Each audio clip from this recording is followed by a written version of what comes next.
Michelle Miller traveled west to try and capture the spirit of the American cowgirl. All right, Michelle, good morning. Good morning. Well, women first started competing in rodeos in 1903 in Cheyenne, Wyoming, and became crowd favorites until 1929, when the death of bronc rider Bonnie McCarroll at the Pendleton Roundup prompted promoters to curtail women's participation.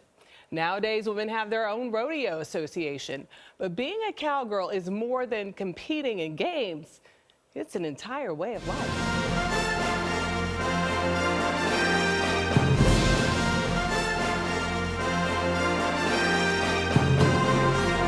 In almost every epic tale of the Wild West, men have been center stage, women almost invisible. But the reality was vastly different. All of the photographs I've ever seen have been of men. Well, that's only 50% of it. Where'd they think the men came from? You know, it wasn't the Immaculate Conception. Women were a strong force on the ranch and the range, from Annie Oakley to Supreme Court Justice Sandra Day O'Connor.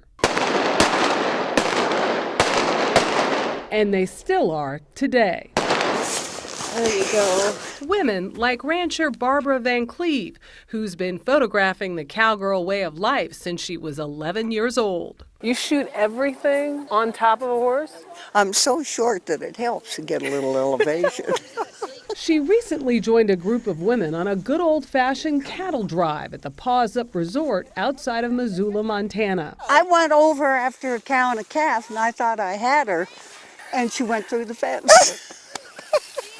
It was all part of Cowgirl U, a weekend-long annual event for women hosted by the National Cowgirl Hall of Fame, a museum dedicated to celebrating the spirit of women in the West. We've had women who are interested in history, but primarily our biggest draw is those folks who want to know about the honorees. And they're teaching some of the... Yeah, this is the best teaching you will get, is right here. Okay, how I just hop up here? Just hop up there, he's not gonna move. Guests come to meet honorees like 5-time world champion bronc rider Jan Uren. Throw your chest at him and tuck your chin. There you go. Am I doing it? Now he's rolling. That's a girl. Uren rode bulls and horses from age 12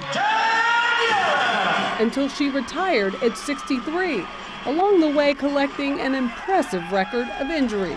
How many broken bones do you have? Would you rather ask how many I don't have? That'd be a lot better. I have one rib that's never been broke, and I've never broke either leg. Other than that, I think you can pretty well cover it. You won a championship with a broken back? Yeah, I did in '87, but I was too dumb. I didn't know it was broke. I thought I was just being a wimp. Up, up, up, shoot her.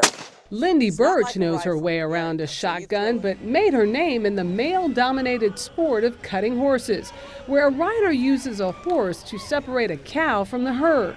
It's a critical skill for any rancher bringing cattle to market. When I started cutting, I wanted to be the best. And if you wanted to be the best, you compete with the best. And the best all happened to be men because there wasn't any women in it. You weren't striving to break down or to break through the glass ceiling? No, women's lib wasn't a big deal then anyway. Probably was. I didn't really recognize it because I always thought you liberated yourself.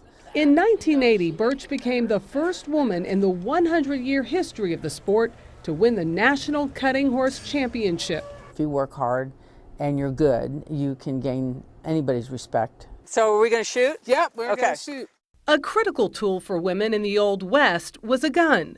It was a way to protect herself, her herd, and most important, her family. Pow! Pow! Ho! I felt like I was getting my little Annie Oakley on there.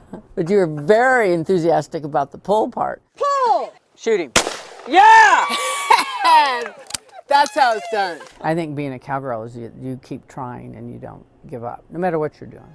It's hard to make a living ranching. The hours are long, the work is hard. But it's the greatest place in the world to raise a family. You can be a cowgirl. I can.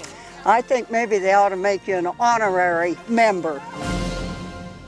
Well, the real members of the Cowgirl Hall of Fame include over 200 extraordinary women honored since 1975. And did you notice there was one thing missing? What? Nice. I did not have a hat. That's a Now good I one. do. I'm finished. But Michelle, awesome. I was wondering, at one point you said to the horse, get on up here. Did the horse understand that command? I'd never heard that before. Get on up here. I like the cowgirl who said, though, if you work hard and you're good, you can earn anyone's respect. That's so a true great, in all things. True in all things. Great piece. All things. Nice. Thank you. Love me, Cowgirls. All right.